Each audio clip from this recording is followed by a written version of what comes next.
living happily in another culture. Okay, so everybody knows happy and happily. So, what is it like to live in another culture? Because I think many of you will visit another country. And what is it like to live in Canada, Australia, and other countries? I'll tell you a little bit about myself. Um, so, I was born in Vancouver, Canada. My father is English and my mother is Canadian. My mother's Canadian, but her parents are from England and Scotland. So you find with Canadians, Canada is a country of immigrants. Everybody is from a different place. That's very, very common. But what's interesting, when I was your age, I'm now 51, 52, maybe your parents' age, but when I was your age, I never wanted to leave Vancouver. I had a job interview. They asked me if I could move across the country. I said no. But my father left England. My mother left Ottawa. Ottawa is in the center of Canada.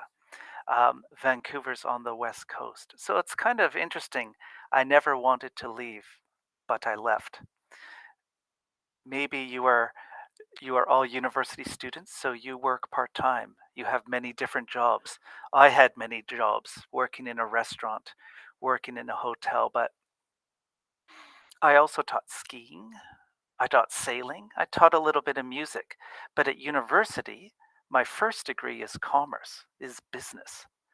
But what's funny is I never considered being a teacher when I was in university.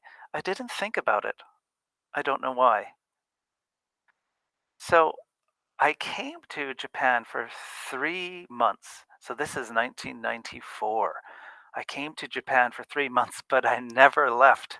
I'm still here after 28 years, which is crazy, which is crazy.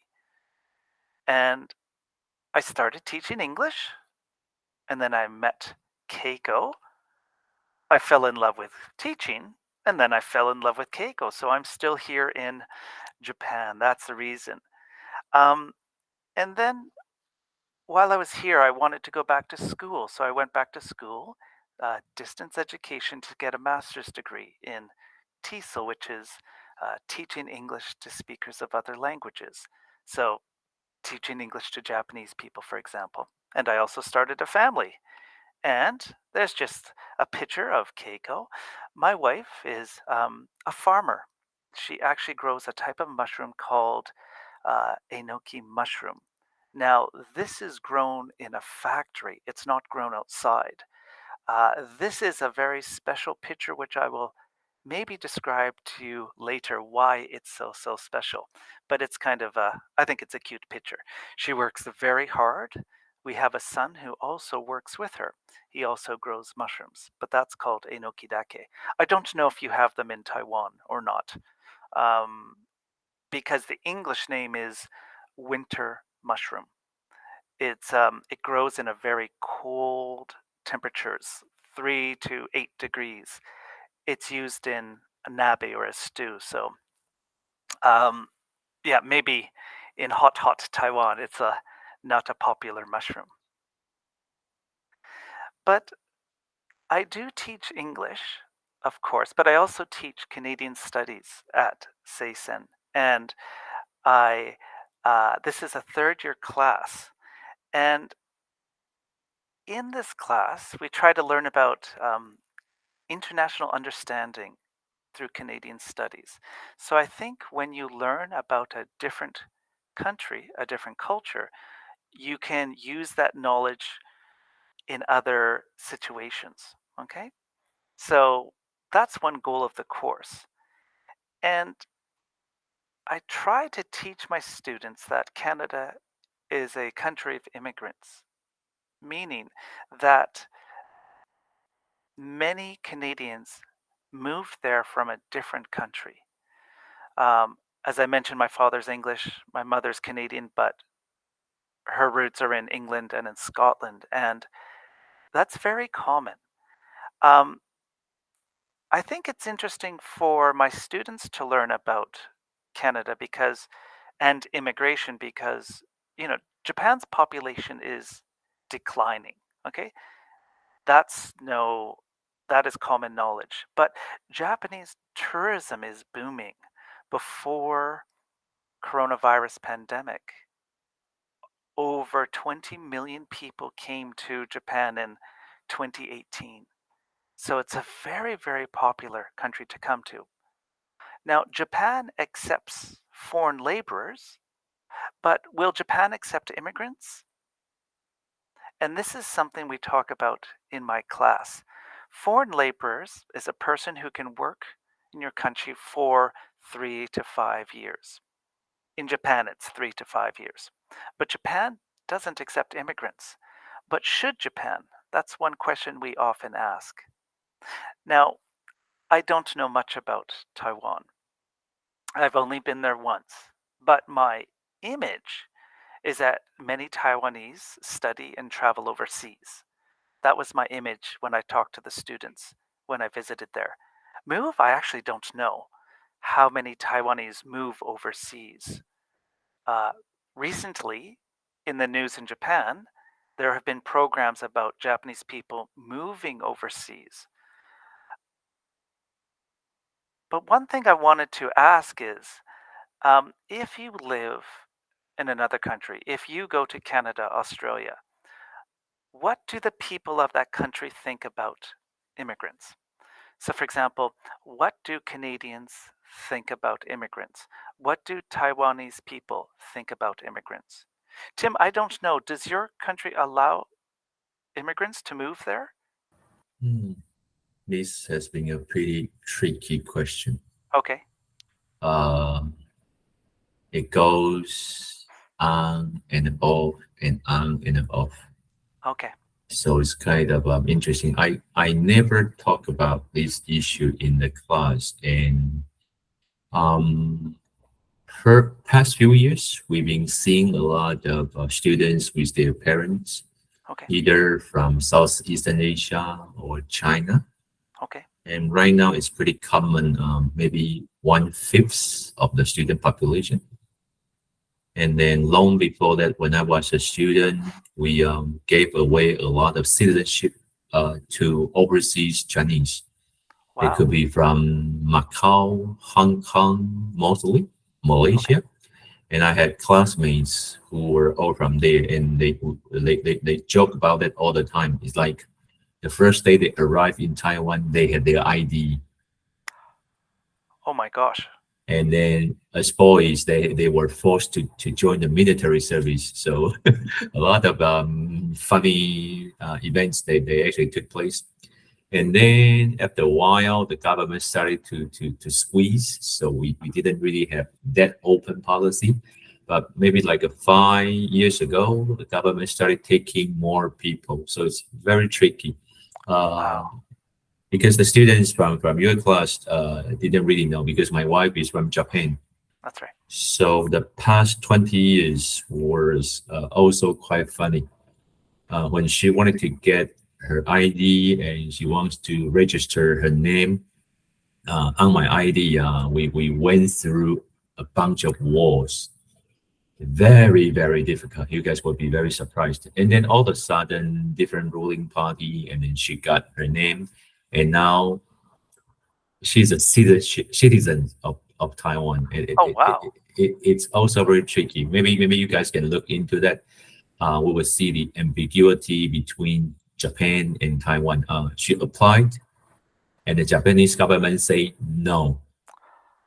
Oh And wow. then we took the document saying no, and then she came back. We can start processing. Oh my Yep, gosh. Okay. international status, and maybe it's not too difficult for the Taiwanese students to understand, but for the Japanese students, Taiwan has never been recognized as a country.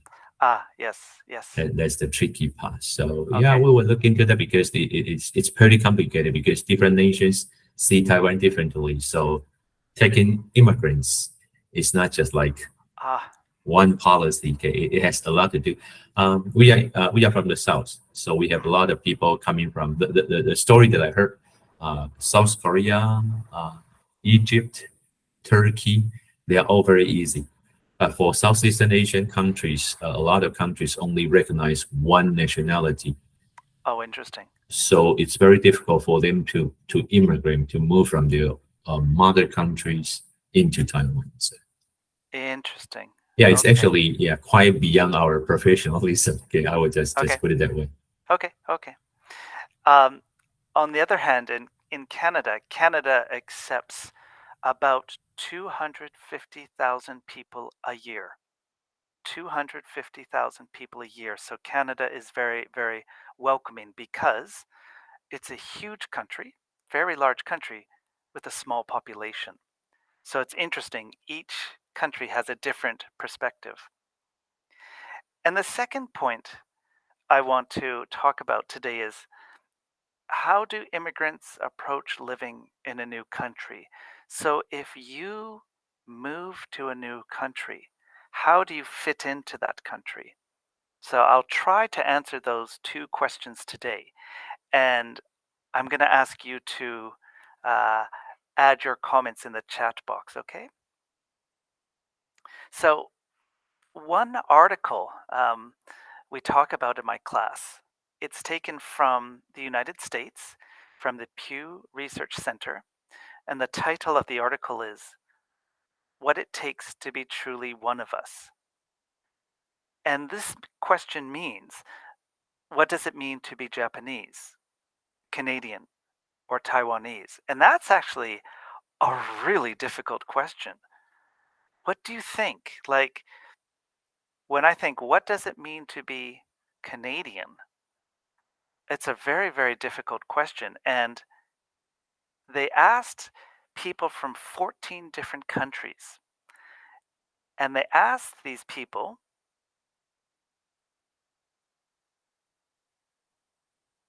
yeah, they asked these people, how strongly do you agree or disagree with these statements?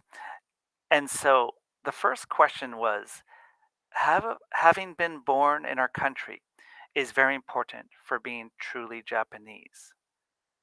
So they asked about where you were born. So we can change Japanese with Canadian or Taiwanese. Unfortunately, they didn't ask Taiwanese people this. They asked mainly European countries. But what do you think? Having been born in Taiwan is very important for being truly Taiwanese. Having been born in Japan is very important for being truly Japanese. That's an interesting question. Different countries answer this question differently. And the next question was about language. So, being able to speak Japanese is very important for being truly Japanese. Now, in Canada, the question is a little bit different because in Canada we have two official languages, English and French. So, in Canada, the question was being able to speak English and French. English or French is very important to being truly Canadian. And then the third one is sharing national customs and traditions is very important for being truly Japanese. This, I think, is a difficult question. Like in the chat box, what I would like you to do, okay? Just send a message. Maybe put your name first, just because we know what you call you. But when we think about national customs, for example, in Canada, probably we talk about something like celebrating Christmas would be important, or celebrating Thanksgiving would be important. Some people may say enjoying ice hockey, right? They would say those are the important national customs and traditions which are important. So what I'd like you to do now is just write your name, and when you think of your culture, what is an important custom in your culture? What's an important tradition in your culture? Okay, so just take a minute or two just to quickly type your answers. Can everybody do that?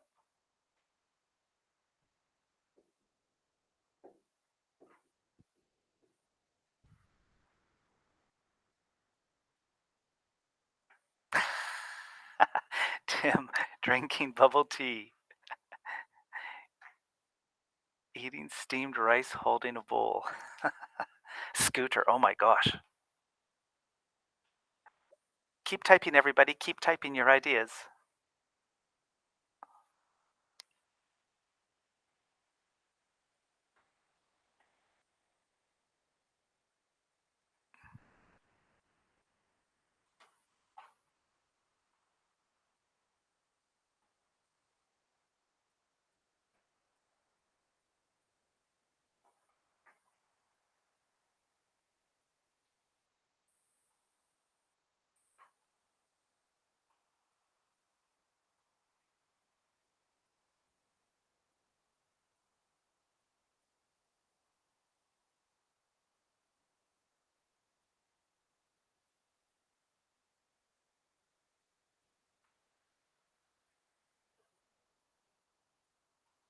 Just one or two ideas is fine. You don't have to write an essay.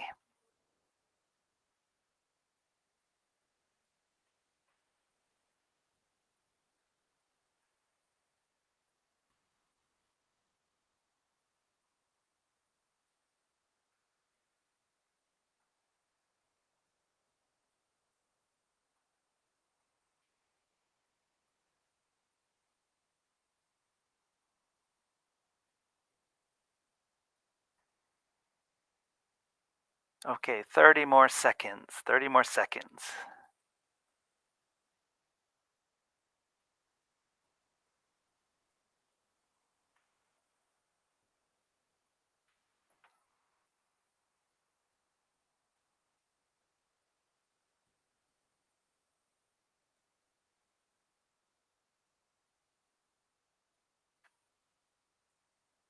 Here we go. Now they're coming in.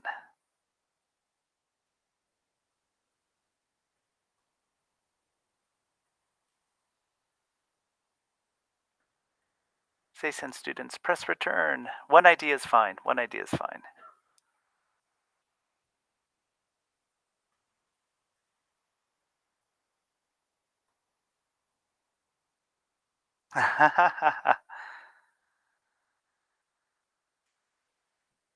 Okay, so more and more ideas are coming in.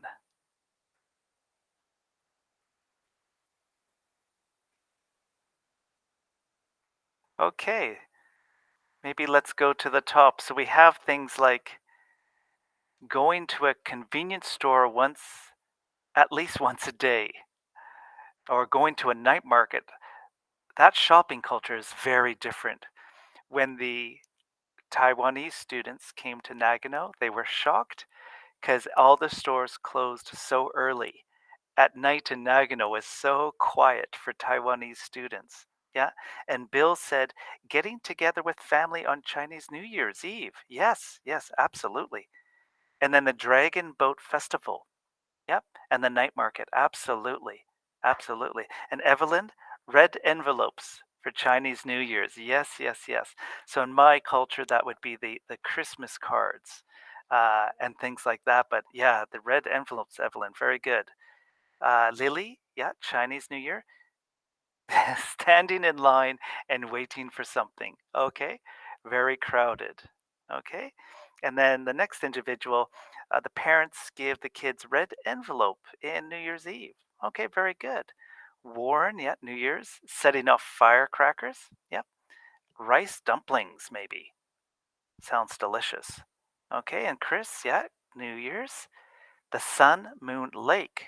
Okay, I don't know if I've been there. The braised pork rice, that sounds delicious. So it could be food culture, celebrating your food culture. Yarina, I don't know Mazu Detour. What does that mean? Mazu Detour. Greg, it's a very big parade of a sea goddess. Oh, It's very funny because it's been recognized by the Jenny's and probably United Nations. Okay, it's roughly last month, Oh, really? and people will carry the sculpture of that goddess from a city in Taichung, I think, Hmm. Hmm. and they actually went on a parade for almost 2 weeks Oh my gosh. on foot, Oh my gosh. Okay. and it goes on every spring. Okay. Unbelievable. Maybe Yelena can talk about it. Yelena, do you want to try to explain a little bit? I think Yarina, it was her idea, kana? Um, it's like the sea goddess will work in front of the procession. So many people will go with Mazu and maybe uh, walk across many county. Yeah, in about 2 weeks.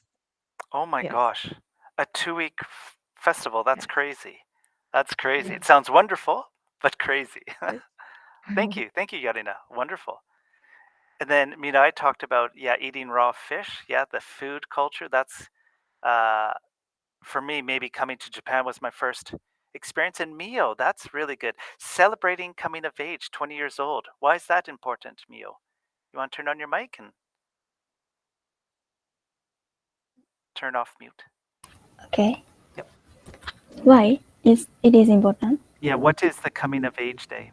Ah, in the coming of age day, we wear the kimono. Kimono is Japanese clothes, Japanese traditional clothes, and celebrate each other. Yeah, yeah. I think it's such a wonderful holiday because you become an adult.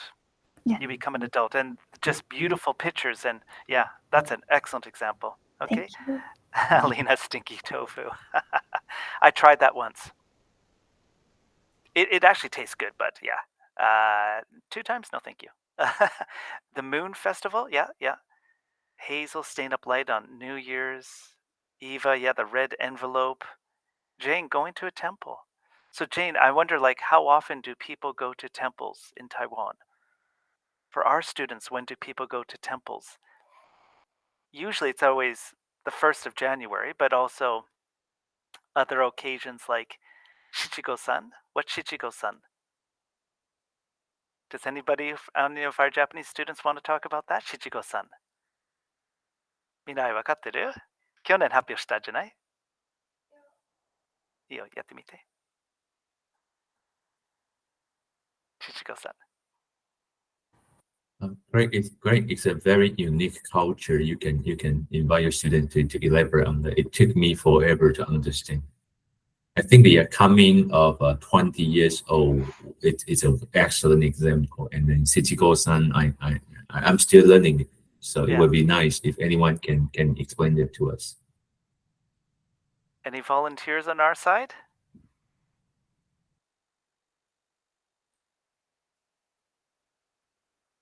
At Mio-chan, go for it. Shichigo-san. Shichigo-san.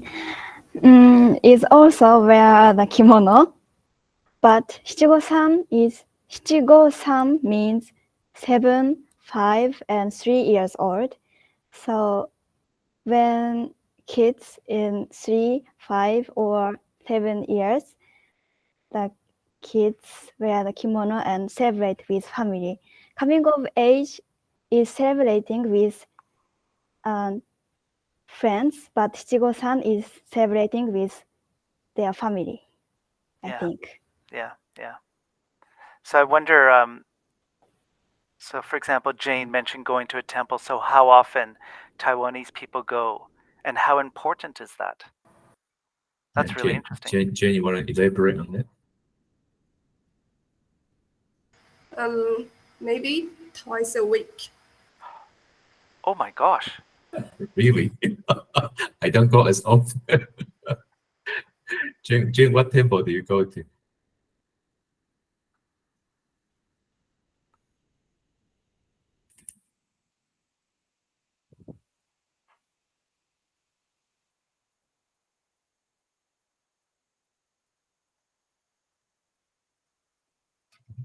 Jen, are you there?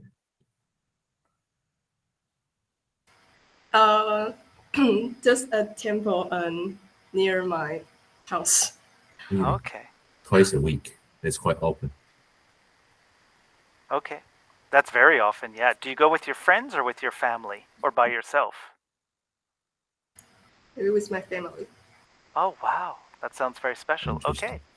So in my culture, that would maybe be similar to going to church once a week. Okay. Okay, let's keep moving on. So other people like Runa talked about eating sushi, Chinese New Year's, reunion dinners. Interesting. Ruka talked about eating miso soup, which is, I think most Japanese people have that every day. Yeah. Yeah, absolutely. Eating raw eggs. Good. And visiting shrine. Okay, very good. Okay. So let's go back. Thank you very much. So those are very important in your cultures. So if someone moves to your country and they don't celebrate that, what do you think? If someone comes to Japan but doesn't enjoy the Japanese food culture, or their children don't celebrate 753 ceremony or coming of age day, what do you think? And the last question was being Christian is very important to being truly Canadian. So, interestingly, in Japan, they didn't ask this question. They did not ask about Buddhism or Shintoism, which is very interesting. But they asked some people about religion. So, how important? So, what do you think? What do you think are the percentages? Um, let's keep moving on, and I'll show you the answers. They're really interesting.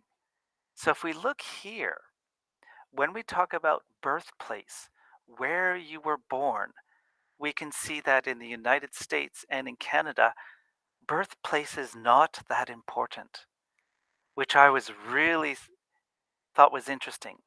So being born in Canada is not important for being truly Canadian because many Canadians understand that we're a country of immigrants. So we don't think it's important. If we look at the bottom, If we look at the bottom, interestingly, in Japan, it is very important. So about 50% of Japanese think being born in Japan is very important. So that's actually quite a big difference, isn't it? They didn't ask this about Taiwan, but what do you think, the Taiwanese students? Being born in Taiwan is very important to being truly Taiwanese? Maybe you could do a reaction. Yes, I think so, or no.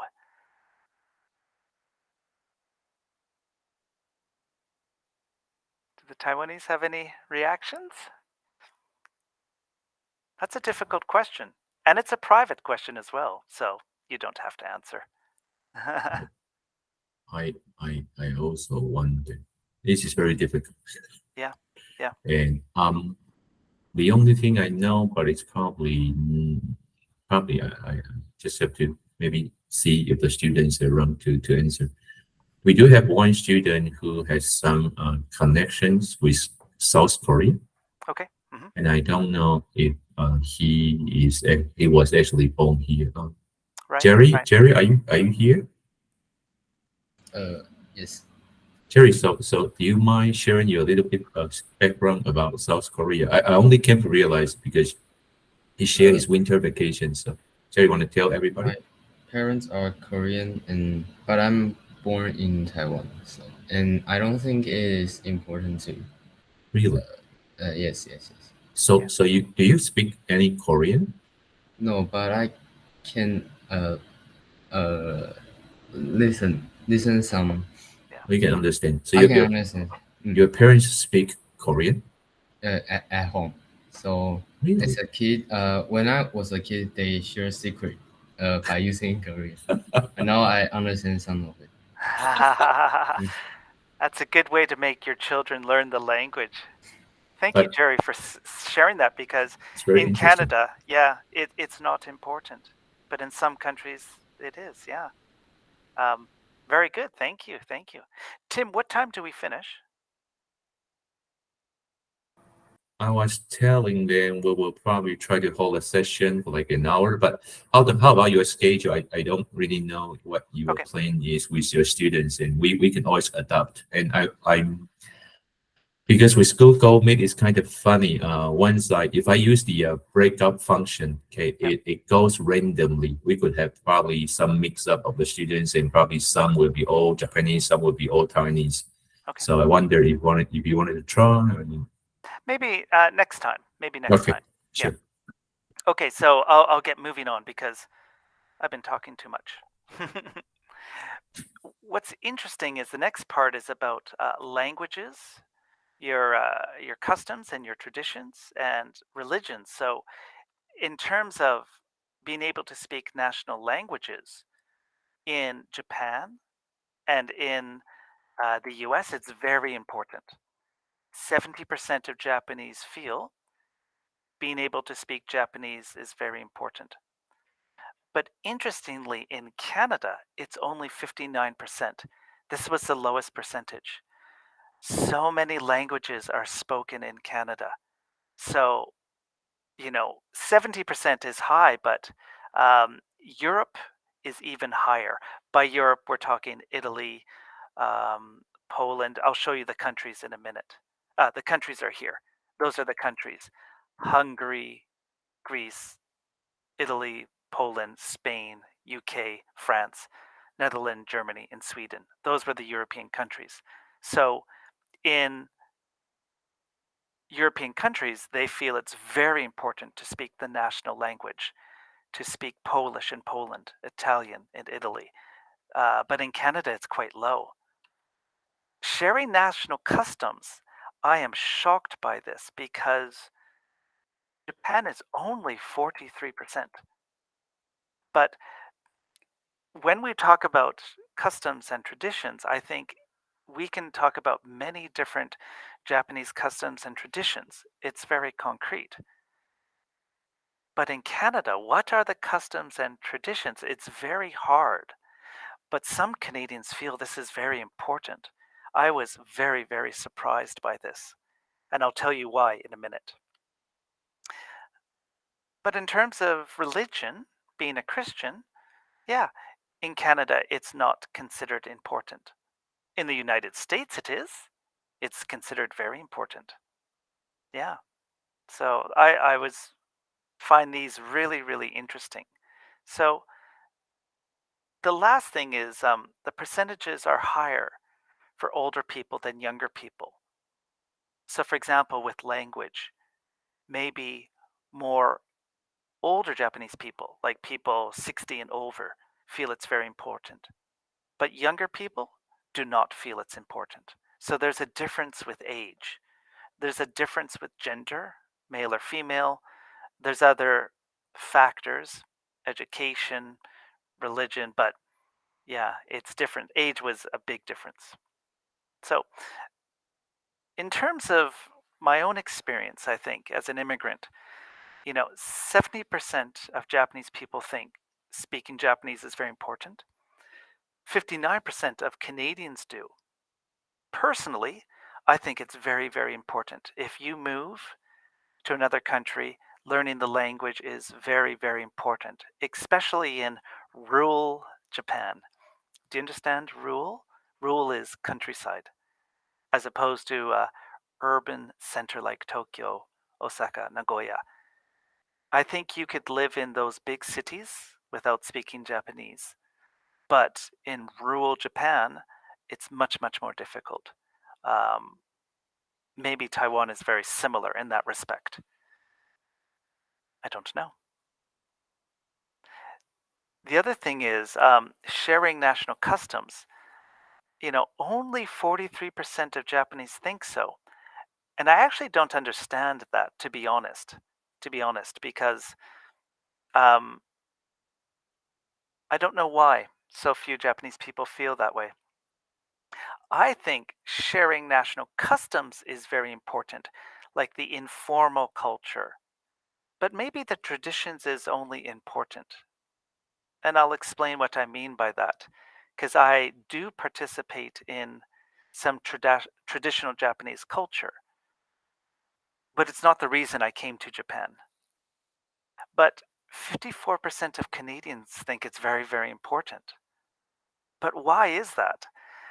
I think many of our customs and traditions are based on Christianity, like Christmas, like Thanksgiving. So when those are not celebrated in schools, some Canadians get a little bit angry. They don't want to change.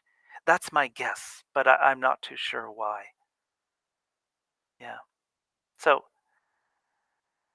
normally I don't like to share too many pictures because I'm a shy person. I like to be behind the camera, so I think Tim is very similar in this respect. He likes to be behind the camera, so maybe the Taiwanese students no, this is a different campus. This was a Taiwanese school festival when I went there 10 years ago. Tim, do you remember that picture? I love that picture. People ask me about my trip to Taiwan, and I usually show them this picture. I thought that was really, really cute. The other thing is, I know Yuki, my colleague at Seisen, like for me, most of my Japanese friends that I have are through my interests, whether it's cross country skiing or cycling. So that's um, how I kind of joined the communities by pursuing that. But what's interesting, what many students don't know, is that I play the bamboo flute. And this is very, very traditional Japanese culture. And we call it the Shishimai Festival in Japan. It's kind of like the lion dance. Um, so it's a very hard to remember because it's a 12-minute song. There's no sheet music. So you just have to remember the song by listening to it. Um, but it's kind of interesting that I have experiences with traditional Japanese culture that many Japanese men do not. So I've enjoyed that aspect of it. But it wasn't the reason I came to Japan. I think many young people, like many Canadians, what they love about Japan is the pop culture, the anime, the J-pop and that. Whereas for me, that's just not a point of interest. But it is for some young people. They like the pop culture. Yeah. Yeah. So next, Tim, we have about 10 minutes left. Okay, I can go on to, I can share more pictures for 10 minutes, or I can do the second half, but the second half is maybe 10 minutes is a little bit too short. Can I show pictures instead? Sure. Sure. Just give me a minute here. I have to jump over to my other screen.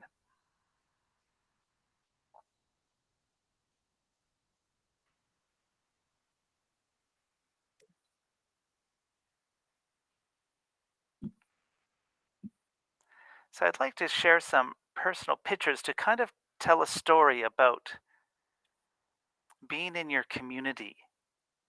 Um, and it's a personal story, but I don't know if you know. Um, can you see those pictures? Mhm. Yes, you can. Yeah. I don't know if you know that in Nagano we had this terrible flood in 2019. I don't know if you know that. And this is our hometown. This is our hometown in Toyono, and well, obviously it's flooded. So our house was fine. Our house was fine, but the building on the right, the red building, is my wife's mushroom factory. Now she built this in 2018. She has a second factory, which is on the hill. It's very, very old. She needed to build a new factory. She built it in 2018, and in 2019, it was flooded. It was a very, very hard time in our lives. Very, very hard.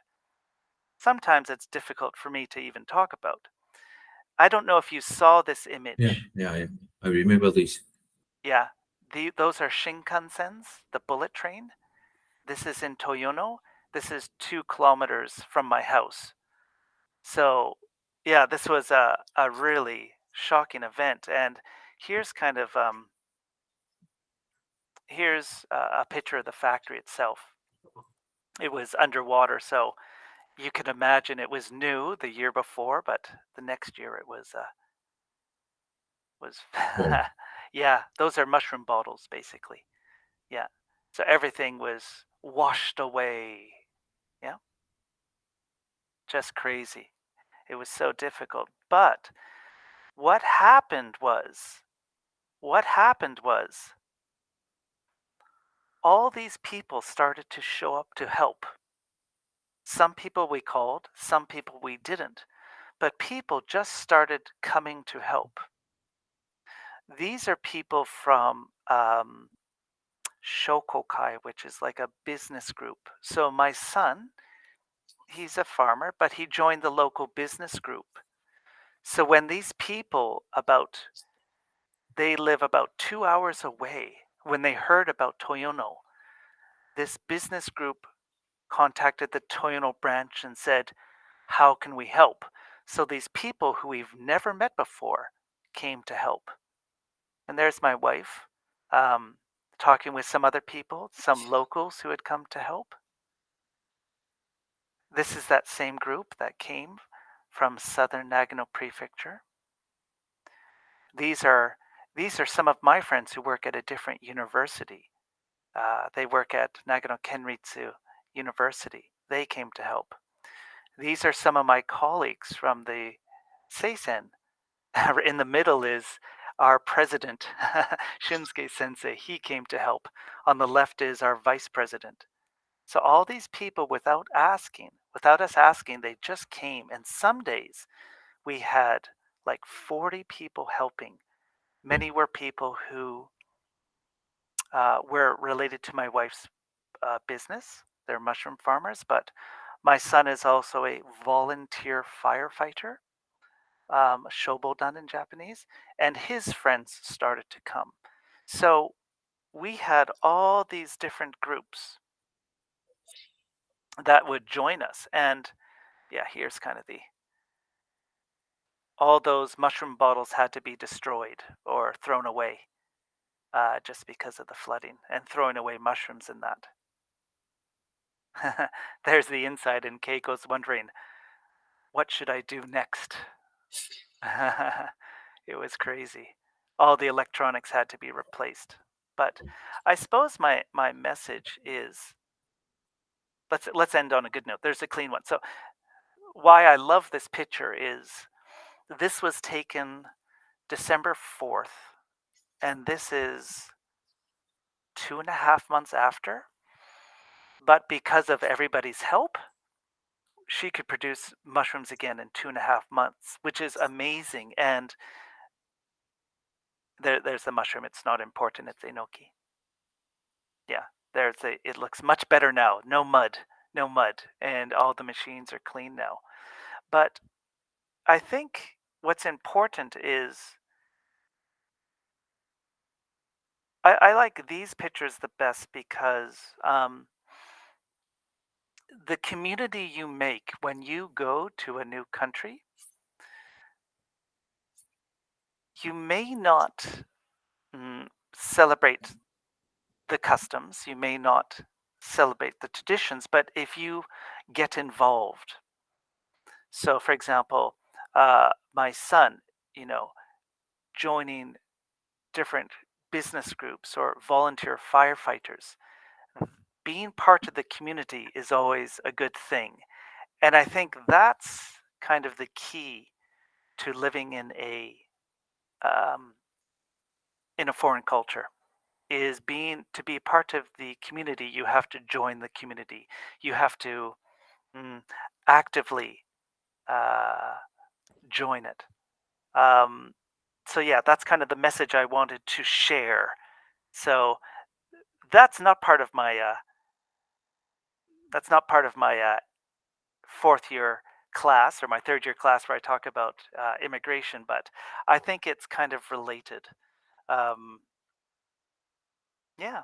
So Tim, those are some of the slides that I've prepared. I know we have about a few minutes left. Thank you very much. The second half of the presentation we'll do another day or. Sure. I'm just about to add that because perhaps just my observation, Greg can speak pretty fluent Japanese. Intermediate level. Okay, so that way helps you kind of like create a community. My wife, on the other hand, is another example in Taiwan. She took Chinese as her second language back in college.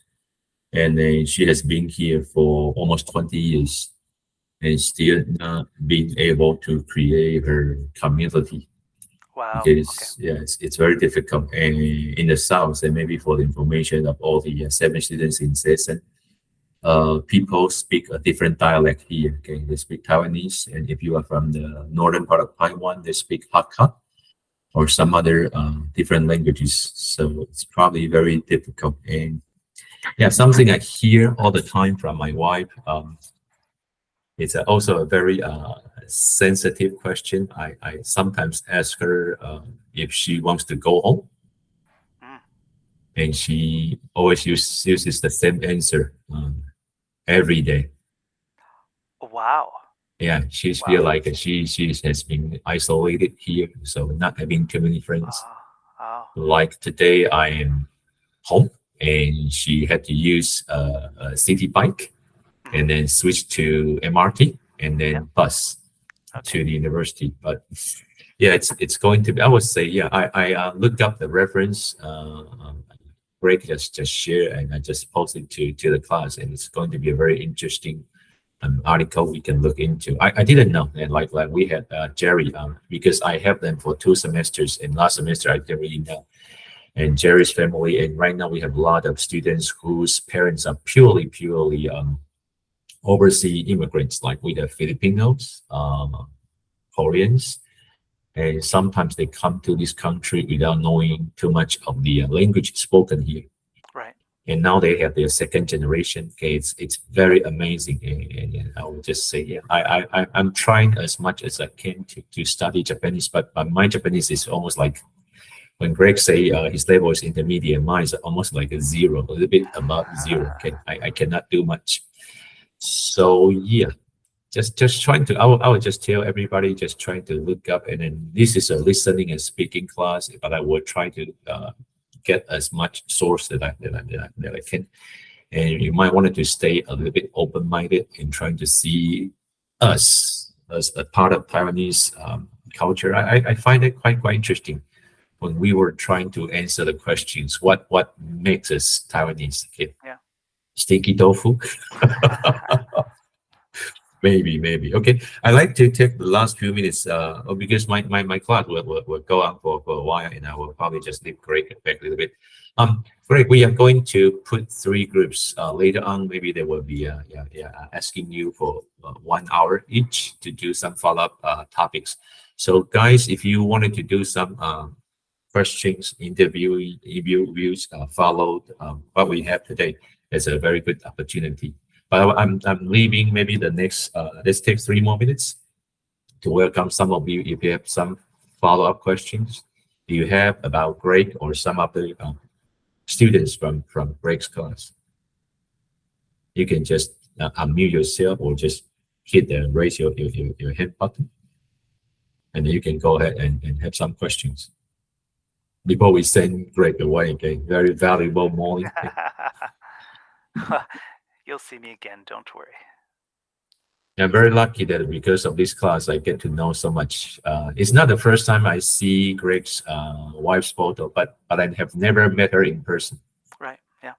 And finally, I know what business that Greg's family is doing. Yeah. Just funny joke I can share from Yukiko Sensei.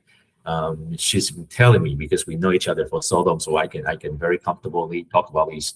Everybody has been sharing a rumor Greg is only doing teaching for fun because his family is running a gigantic size factory making tons of money.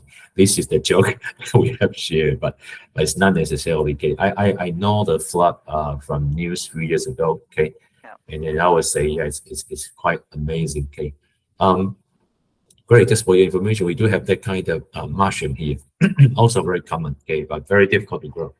I saw factories near my parents' place, and it's huge size. And last time I spoke to Greg about the factory, and he shared one thing which is very amazing. His family has never traveled all together because somebody has to be there looking after the mushrooms. So being a farmer is not necessarily like the way we say that seems so easy. Okay? Yeah. So it's a very high tech. You have need all the technology. Okay. It's also another funny saying that I heard from a president in a agriculture university. Okay. He said in the ancient time, the parents would say to the kids, if you don't study hard enough, you will be a farmer. Okay, but right now, the technology, everything is a little bit different. So right now, you have to study very hard in order to become a farmer. A farmer. So Yeah. this is the sentence that I learned from that president. Yeah. Okay, anybody? Yeah. Questions about Greg or some other culture issues from the Japanese students? Anyone who is willing to do interview with Greg Sensei?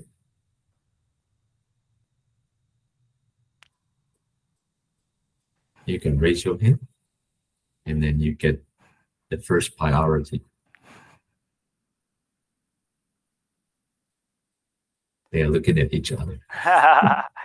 You can contact me later and volunteer me. And I do hope we can get the students together again.